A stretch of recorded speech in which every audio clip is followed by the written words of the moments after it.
Capítulo 15. Era otro México. No estoy con las añoranzas, no. Estoy que era extraordinario, que podías salir caminando a la hora que fuera. Pues nadie te molestaba, no te asaltaban, no te robaban, no se llevaban tu coche, no te secuestraban. En Los Santos no había escoltas. Nada más usaba escoltas don Gabriel Alarcón.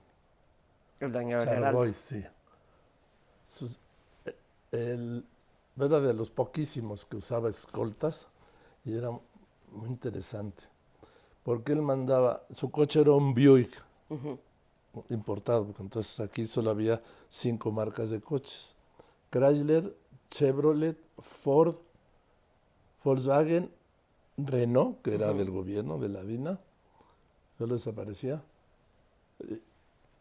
Y luego llegaría Datsun, ¿sí? Que es Nissan hoy. No había más coches. Todos los demás coches eran de contrabando o importados, pero no había permisos de importación, porque era una política industrial proteccionista para proteger la industria automotriz mexicana. En este momento, ¿sabes cuántas marcas de coches chinos hay en México? ¿Llegan a México? Este año creo que llegaron unas 30. No, estamos hablando de 18, 20, ¿sí? Nada más de coches chinos importados. Hoy en México están todas las marcas de todo el mundo. Entonces solo había aquellos. Bueno, pues Don Gat tenía aquel Buick verde. Y entonces tenía a sus ayudantes. Y tenía un coche atrás. Pues entonces él mandaba a uno de sus ayudantes a que ocupara su lugar en el Buick verde. Y él se iba en el coche de la escolta. Era otro gran personaje, ¿sí? Otro personaje.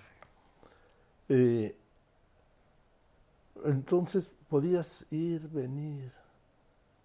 Esto cambió, lamentablemente. Un homicidio era una nota extraordinaria. Hoy que se comete uno cada 15 minutos y 32 segundos, ya se convirtió en estadística porque se ha normalizado lo anormal. Estamos acostumbrados a vivir con miedo. Sí, a mirar para atrás. O a no salir. O a no ir a ciertos lugares, a ciertas zonas, ¿sí? No andar solo, andar con amigos. Ya hasta para ir al baño tienes que ir con tus cuates o las mujeres con sus amigas, Sí, claro, 100%. porque no hay lugar seguro. Nunca he ido en un restaurante, en un Antro. antro, en un bar. Siempre voy al baño acompañada. Era en otro país, pero entonces yo le decía a Jacobo, mándeme a Vietnam. ¿Fue tu idea ir a Vietnam? Sí. No, que hasta que un día me dijo, órale, arregla todo. Entonces me fui a la embajada de Estados Unidos, porque lo tenías que arreglar con el gobierno de Estados Unidos, Claro. no con el de Vietnam. Y ahí pasé una serie de pruebas, pues casi no quería que llamarla interrogatorio, pero sí, Sí, una entrevista. una entrevista. Es que mi concepto de entrevista es Otra cosa, es pero... el periodístico, no el de seguridad. Y luego ya volé a Washington para que me acreditaran, a que me autorizaran a viajar. Luego ya regresé a México y le dije, Jacobo, ya está todo, pues vete. ¿Y qué hice? Pues volé a San Francisco y en San Francisco estrené el Jumbo de Panam, que era el único que iba a Saigón, Ok. haciendo 4 escalas. ¿Sí? Pero a mí se me ocurrió irme en primera clase y luego te cuento. Panam, primera clase. Sí, Eso el es una de Jumbo. las cosas que más que más envidia me da que no pude Pues es que vivir. no había en turista porque era el único avión, el único vuelo de Occidente. Así como después de la guerra, Segunda Guerra Mundial, a Alemania, Solo a volaba Berlín, Panam. pues, solo volaban 4 líneas aéreas, que eran las líneas de los países aliados, British, de la Gran Bretaña, Pan Am de Estados Unidos. Pan Am de Estados Unidos, Air France de Francia y la aerolínea Aeroflot, la soviética. O sea, tú tenías que ir a cualquier país de Europa y de ahí volar en una de esas a Berlín. Aquí pues, viajabas en Pan Am. Pero los aviones de Pan Am tienen la fama de ser los más... A ver, fueron los primeros jumbos, fueron de Pan Am. Entonces, Tenían bar. sí, en el piso de arriba tenían bar. Yo estaba asombrado, asombrado. Claro, no es la primera clase como la que ves ahora en los anuncios de primera clase, ¿no? No, Que es una cabina, que tienen una cama, que, como los de Emiratos. que tienen regadera. No, no, era un asiento pues como este, Sí. que se inclinaba. Pero son mínimo más anchos que los aviones de hoy. Sí, pero eso era. En fin, pues ahí voy a Vietnam. No mandamos, Jacobo no quiso mandar camarógrafo y consiguió un equipo, un vietnamita. Entonces ahí llego yo finalmente a Saigón. Con traductor, supongo. ¿Eh? Con algún traductor. No, no, con el camarógrafo y yo. Y el ayudante.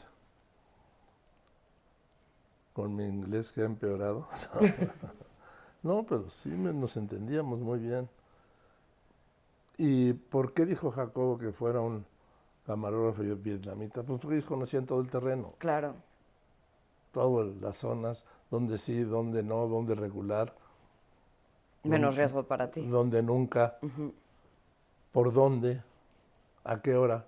Y más sabiendo lo aventado que has sido tú a lo largo de tu carrera. No, no ha sido aventado. Entonces, lo primero que hice fue ir al Comando Supremo, igual que lo mismo de ¿qué? 50 años después en Doha, con la invasión a Irak de Estados Unidos, En el Comando Central. en el Comando Central Supremo Central, mira, te lo voy a dar, aquí está. Aquí está. Estados Unidos, Comando Militar Vietnam. Mira, aquí está. Noviembre de 1972. Luego la ponen, Padrísimo. sí. Y luego, esta tenía un duplicado. Que tenían ellos. No, que te lo daban. Lo que pasa es que yo no sé dónde quedó. Igualito. Y era para que en caso de muerte le arrancaban la mitad, o sea, una como esta, y te la guardaban para Identificarte. Y esta era la acreditación del gobierno de Vietnam. Bao Chi es prensa, por eso en las fotos ponen aquí Bao Chi. ¿Sí? Porque debes tener en tu camisola tu nombre, tu medio, como soldados. ¿Sí? Mira, esta es la del gobierno de Vietnam. Misma foto. Sí, claro. Expira el 17 de noviembre del 72 y todavía no había bautizado a Joaquín. ¿Cuánto tiempo estuviste en Vietnam? Esa vez 3 semanas. Esa vez. Sí, porque luego volví. Ok, ¿cómo va eso? Un tiempo después, bueno, aquí era impresionante, pues la guerra. Pero te fuiste a cubrir la guerra más Pues inútil, más nunca ha habido una guerra útil, pero bueno, para mí, ¿sí? innecesaria, voy a decir la palabra. Pues también todo, digo, que para mí todas son innecesarias. La guerra que había, que por primera vez había llegado la guerra a la televisión en Estados Unidos y por primera vez llegaba una guerra a México por televisión, con Jacobo, claro, ¿sí? En Telesistema Mexicano, claro. Era la primera guerra que los mexicanos veían en la tele. Porque pues la última guerra, pues había después de la Segunda Guerra Mundial, había sido Corea. Y luego Vietnam. Vietnam es la primera guerra que se televisa.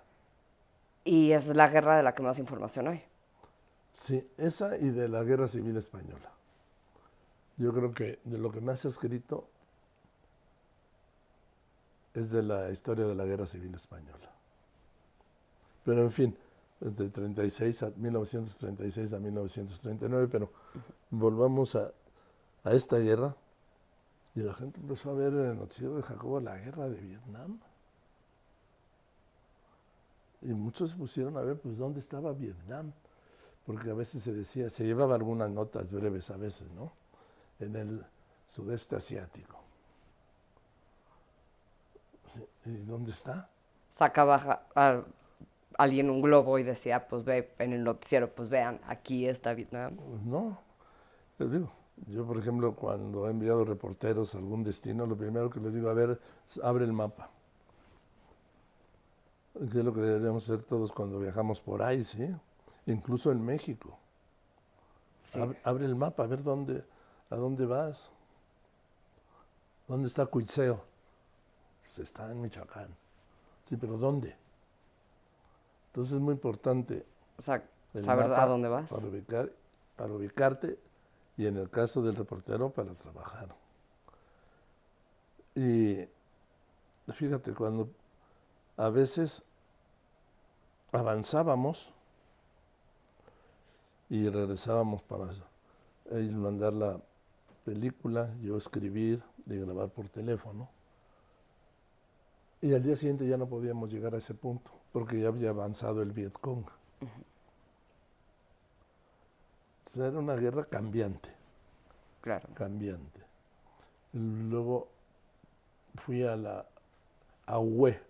Hue era la antigua capital imperial de Vietnam, que estaba en ruinas. Hue. Bueno. Fue aquello, oír cómo volaban los aviones rasantes. Y siempre el consejo que te dan es, usted haga lo que hacen los soldados. Si los soldados corren, corra usted para donde corren los soldados. Si los soldados se paran, usted se para. Si los soldados se tiran al suelo, usted tírese al suelo y tápese la cabeza.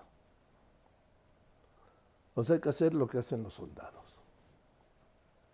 Porque ahí había soldados estadounidenses y, por supuesto, soldados vietnamitas. Pero era una guerra, por eso perdieron. Fue la primera guerra que pierde Estados Unidos en su historia, Vietnam. Luego para mí perdería la de Afganistán, pero eso ya fue muchos años después. Y eso ya es una opinión más dividida. Bueno, no, porque como te hago, nada más abandona Estados Unidos Afganistán después de perder la guerra. ¿Y qué pasa? Vuelve como estaba, los talibanes. Yo, ya lo contaré más adelante, yo fui a Afganistán en enero del 81, cuando estaba invadida por los soviéticos. Había 1 millón de soldados soviéticos. 1 millón de soldados soviéticos en Afganistán. Sí. ¿Y sabes qué? Y perdieron. Sí, claro. No conocer el territorio afecta mucho. Conocer el territorio, las alturas, todo el sistema de cuevas de las alturas de Afganistán. No, y las temperaturas de Afganistán para los soviéticos tampoco ha de haber sido... No, calor no, pero en invierno eran igual, terribles. Pero, en fin, Vietnam era calor, calor, calor. Entonces me compré, había un mercado donde te vendían lo que necesitaras, botas, pues botas de esas militares, pero de las ligeras. Sí, Para el calor. Sí, pero que tenían en la suela 1 y 2 láminas como de acero, porque uno de los esquemas, uno de los recursos que usaba el Vietcong era el de las agujas, metales Claro. o naturales, ¿sí? Entonces con esas botas pues, las librabas. Ahí fue cuando hubo el malentendido de si te perdiste o no te perdiste. Sí, ahí fue. Ahí fue que le habló Jacobo. Te perdieron, pero tú no te perdiste. Sí, lo que pasa es que no podíamos regresar a Saigón y no había cómo comunicarse a México. No había cómo regresar a Saigón porque el Vietcong había recuperado o rodeado toda la zona por la que veníamos. Y no había modo de comunicarse, no. ¿Cuánto tiempo estuviste? Ahí, como 2 días y medio. 2 días. Y ¿sí? con 2 días Jacobo sintió que ya era momento de hablarle a mi abuela. Sí. Sí, porque yo me reportaba todos los días. Deja, Joaquín va a dejar de salir en el noticiero desde Vietnam. No, hombre. Nunca. Y entonces le habló a mi mamá, que se llevan bien. Jacobo la quería mucho. Entonces fue cuando tu abuela dejó de fumar. Cuando mi abuela dejó de fumar. Y cuando mi tía empezó a jurarse de todo. Sí. Ahí pues en las acreditaciones señalan que tienes derecho a dormir en las instalaciones militares, recibir alimentación de militares en los campamentos y en los puntos, y si hay espacio, transporte. Ok. Entonces estuve ahí 2 días y medio comiendo spam. ¿Sabes lo que es el spam? Sí, claro, viene en lata. Viene en lata, ¿sí? Como carne molida, comprimida. Horrible. Desde entonces no volví a comer spam, ni nada que se le pareciera. Pero la ventaja es que había un lugar donde tenían cervezas, Budweiser, de unas latas blancas, me acuerdo perfectamente. Y en la comida te podías tomar una.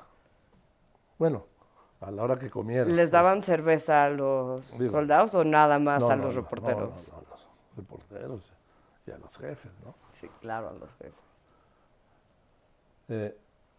Y era impresionante porque el problema de Vietnam fue que Estados Unidos tenía la responsabilidad, pero no tenía el mando.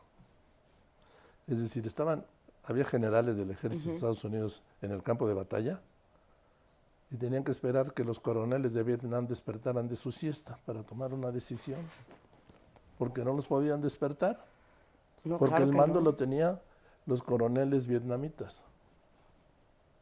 Y la hora de la siesta, igual que en España, es sagrada. Pues ahí o se levantaban tarde, o en fin, lo que fuera.